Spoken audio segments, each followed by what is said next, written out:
What's up, everybody? Giancarlo here, Bad Beat CCG. Chilling today. Just, I guess, wanted to make a video. Let me give a quick shout out to Chris Spencer from Uni X Dbs. This is a channel I really like. Go, if you're not already subscribed to him, go check him out. He posted a video today called Welcome to the Family, New Dark Broly. And I guess that's kind of what inspired this video. Obviously, I have had a lot of Dark Broly content on the channel, and, that's kind of stopped. I generally haven't played Dark Broly in quite some time. I've just kind of moved on to other decks. Not to say I don't like the deck, but I tried playing it at a couple webcam events. I had varying success. It feels kind of bad in best of one, not going to lie. But, I mean, I still think it's one of the top decks. And I think even going into set 13, I don't think we're going to see it move positions out of a top slot. We're just going to see it change. And I think every set since Dark Broly has been released, which is technically only 3, we had a draft box, set 12, and now set 13. Every pack set that's been released has had some type of Dark Broly support. Draft box had DBRO, which is not direct support for Dark Broly, but DBRO has fit perfectly into this deck ever since it came out. In set 12, we had, where's he at? We had this guy, the 7-drop, which brought about the Heartfelt Plea build, and now in set 13, we're getting the Vindicator. I think this card's pretty nuts, so let's go over, again, inspired by Chris's video where he just talks about the Vindicator. I kind of wanted to talk about how I view Dark Broly's place in the meta in set 13. To do that, let's start with set 12, right? We have not seen Dark Broly have much success in this current format. Let's go to the big IRL event, which was PPG Miami. You had Marquise from, I think it's Universe Z, getting, I want to say he got 3rd place. I know he got at least top 4, so good for him, right? He had a really, really great build. If you look at this build, it's pretty heavily modeled off of his build. I think he had one of the best Dark Broly builds I've seen in quite a while. So, big shout out to him. Really good Dark Broly build. So I've had kind of a motto with this deck of, like, if it ain't broke, don't fix it. I've not really tried to make huge strides. Really, I try to stay as close as possible to previous builds and just add better cards. That's kind of been my build philosophy for Dark Broly. So, again, the Vindicator is a huge. It's pretty much. I think it's huge. Like, this card is amazing. So first, it has Overwhelm for 1. Not only does it have Overwhelm, but you can just search it with Parasitic Ball. So you really don't, in my opinion, you don't want to overwhelm this card. You actually want to just play it with Ball, and that way every turn after turn 3, you just want to trigger his effect every turn, which is auto once per turn for 1 energy. If your leader is black and your opponent has 3 or more energy, which is why I say turn 3, although technically if you go first, it's turn 4. If your opponent has 3 or more energy at the end of battle, you cannot play additional copies of this card.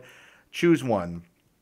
Place up to 6 black battle cards with 30k power from your warp back into your drop. So that essentially means you get to play an additional Dark Broly every single turn. That is a very nice effect. And the second effect, choose up to 1 Dark Broly with an energy cost of 7 in your hand or warp.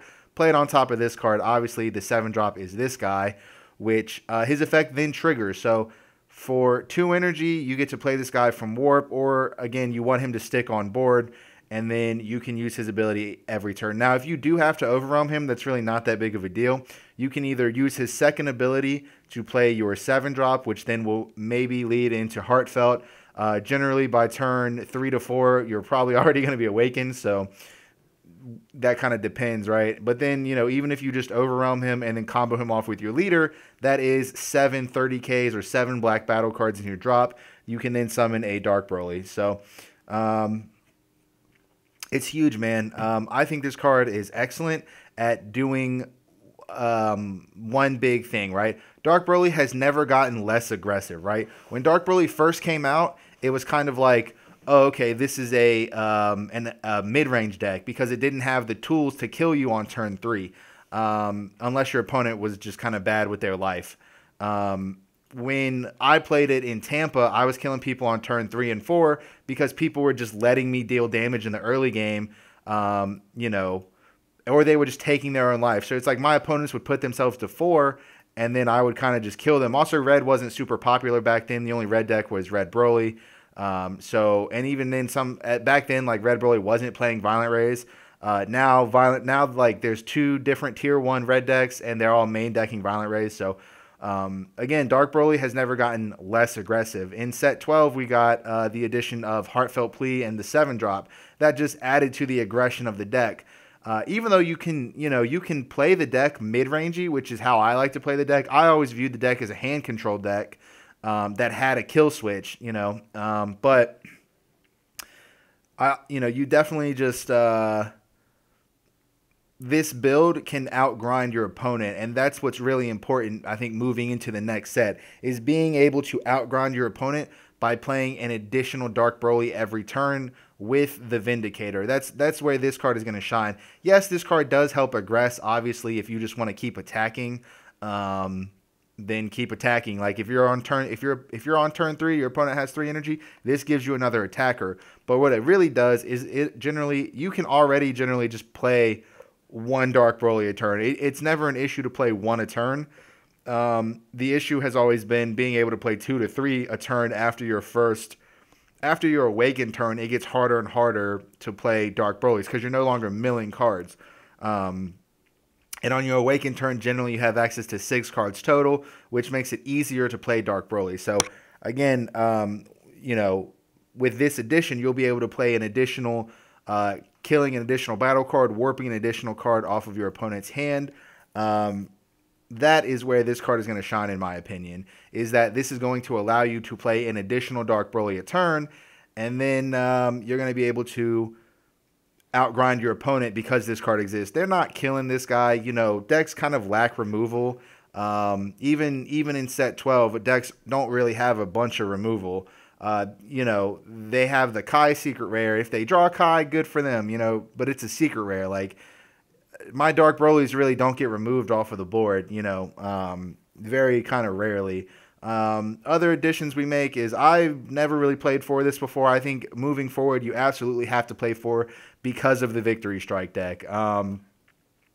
On paper, that deck should have a really bad matchup against Dark Broly. As long as at any point in the game you draw this, you cannot lose to Victory Strike, and you can recover very easily from their Lucky. Lucky is what we call Hope of Universe 7. I know I have somewhere around. Here we go. Hope of Universe 7. Me and Sub would always call it Lucky because he's lucky, and he's always going to draw it when he needs it because that's how lucky it is.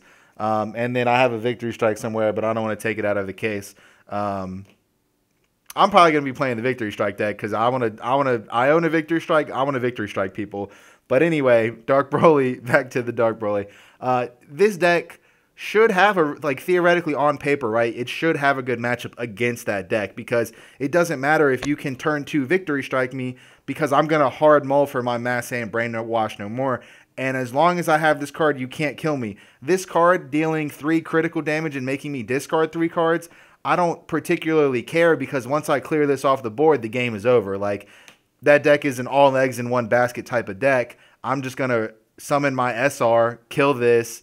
Now I don't have to worry about getting Victory Struck again. The chances of you being able to draw 2 more Unisons is very, very low. You already went through 2. You only have 2 left in your deck. God forbid 1 be in your life. There's no way you're going to be able to win that game. At least that's kind of how I've been. I've play tested a little bit. I want to keep play testing it, but in my experience, that is how the game has gone. So you definitely want to play this. We'll get into other decks from the set here in a second. But yeah, again, the build hasn't changed much. You don't need to change the build that much.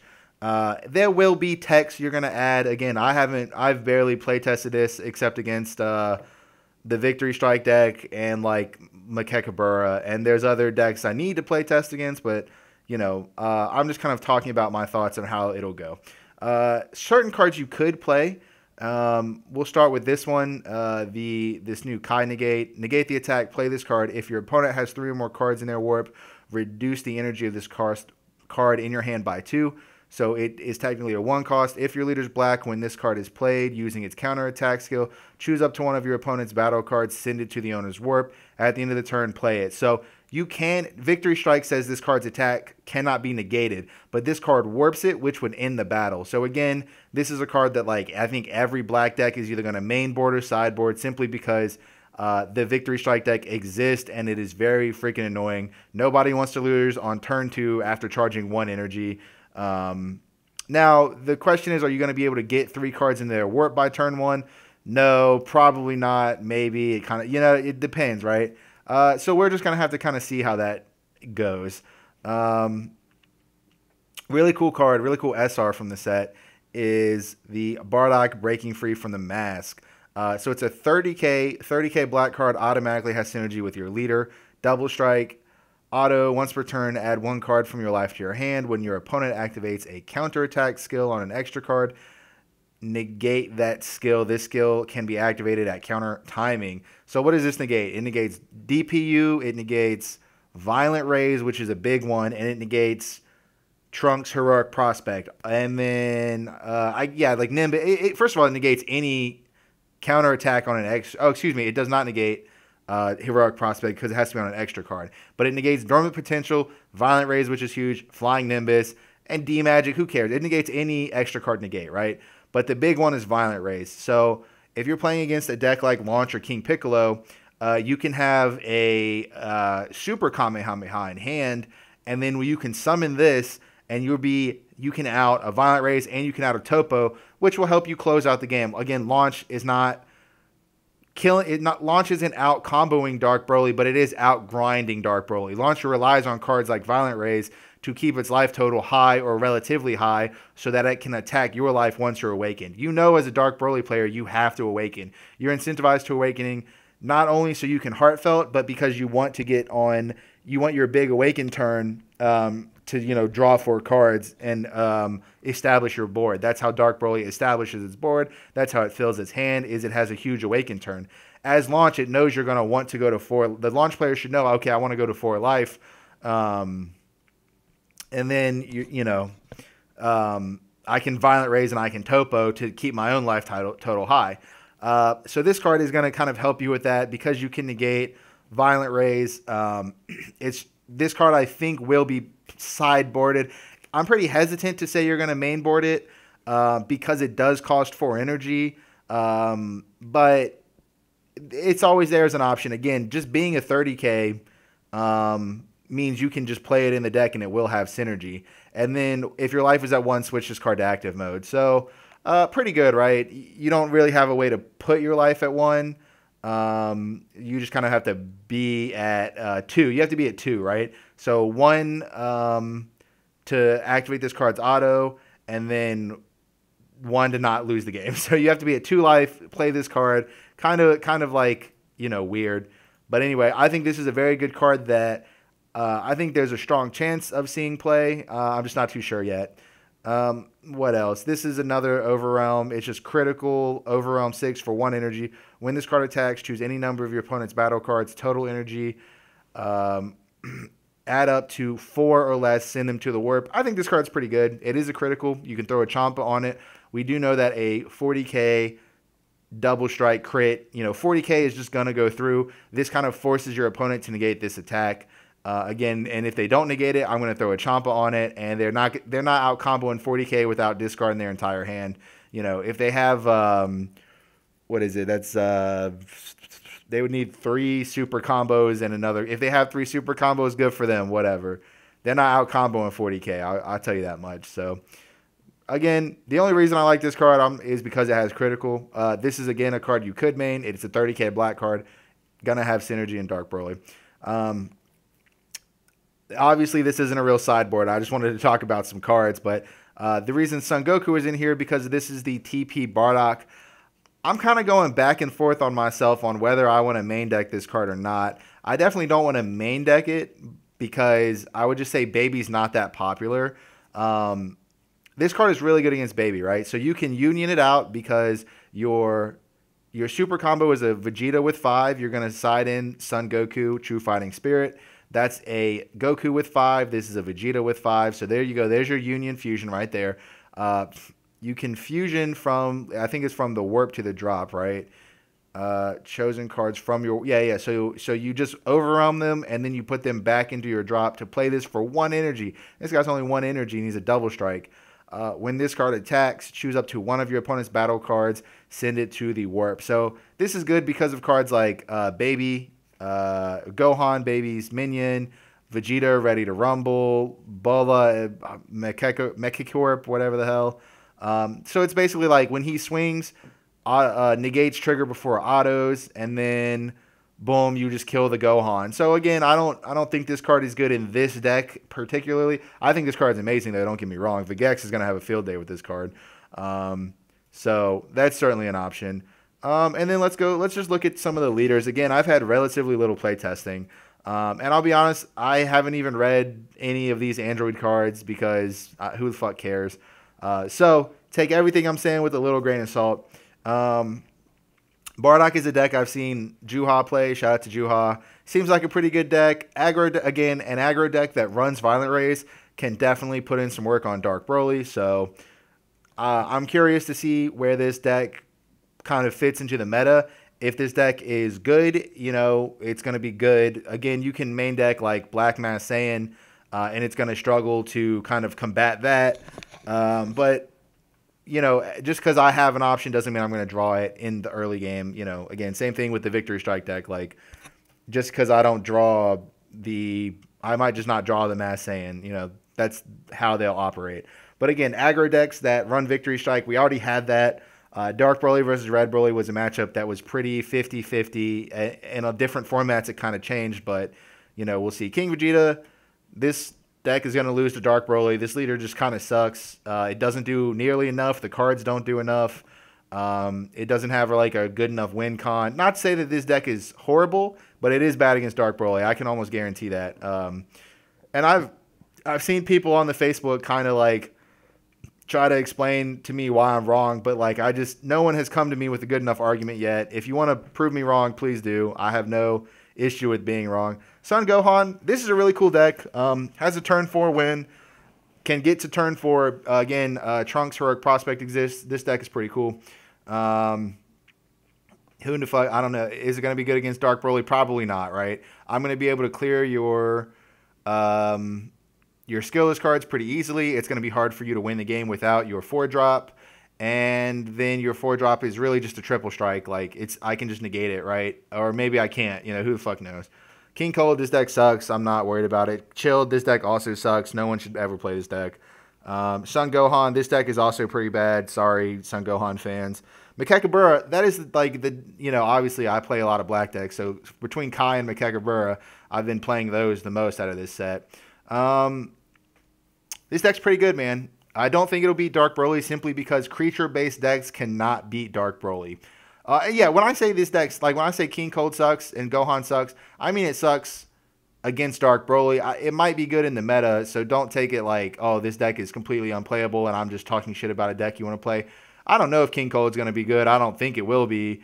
But, you know, King Cold might have a really strong matchup against the deck in the meta, which makes it playable. I just know it's not good against Dark Broly. Same thing with his Son Gohan. Anyway, so Mechacorp is a creature-based deck. You have creatures that you're going to try to win the game with your creatures.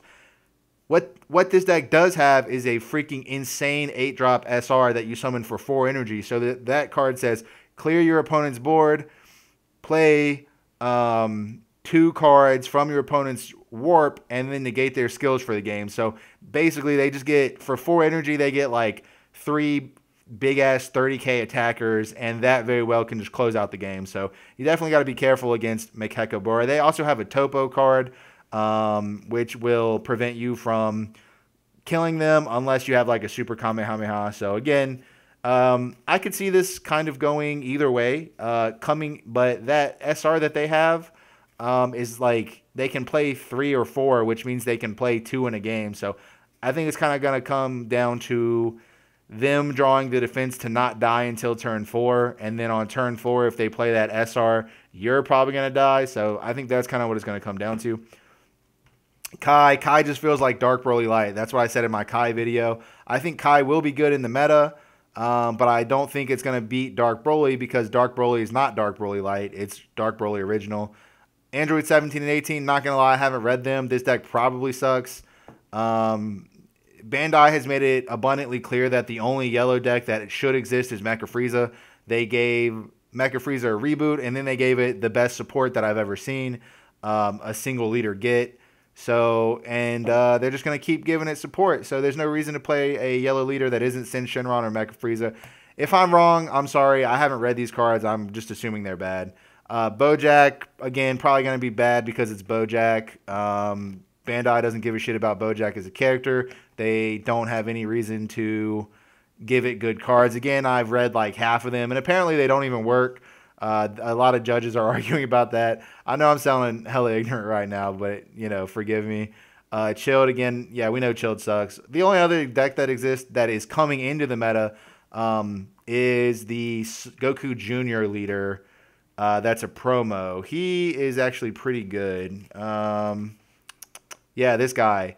Yeah, this deck could be good against Dark Broly. Again, it's like a swap deck on turn 3 or turn 4. You have a win button. So again, pretty good. As long as you can get to turn 4, there's a good chance you can win the game. So again, kind of similar to Makekabura, right? If Dark Broly can't kill you, then on turn 4, you hit your win button and you might just win off of that win button. So,